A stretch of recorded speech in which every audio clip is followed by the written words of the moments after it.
প্রথমবারের মতো স্টেডিয়ামের বাইরে আয়োজন, তাও আবার নদীতে। প্যারিস অলিম্পিক্সের একেবারে ভিন্ন স্বাদের এক উদ্বোধনী অনুষ্ঠানের সাক্ষী হলো বিশ্ব।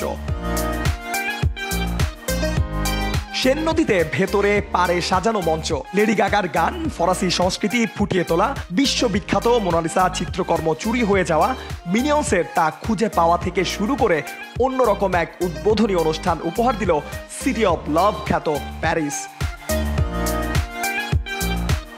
19 দিনের আসরে এবার লড়াই হবে 319টি সোনার। যদিও 2 দিন আগে সে লড়াই শুরু হয়ে গেছে আর্চার, ফুটবল, রাগবির মতো কিছু ইভেন্টের মধ্য দিয়ে। তবে শুক্রবার আনুষ্ঠানিক উদ্বোধন হলো লাখো ক্রীড়াপ্রেমী ও বিভিন্ন দেশের রাষ্ট্রপ্রধানদের উপস্থিতিতে।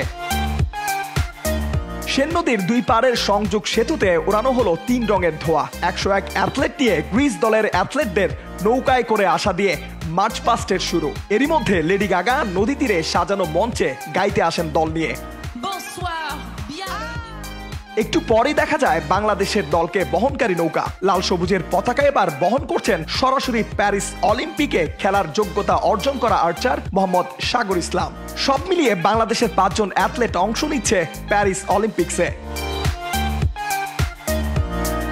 নদী পারে সমর্থকদের সরব উপস্থিতি। তীরবর্তী বাড়িগুলোর বেলকনিতে জানালায় দাঁড়িয়ে ক্রীড়া প্রেমীরা উপভোগ করেন উদ্বোধনী অনুষ্ঠান।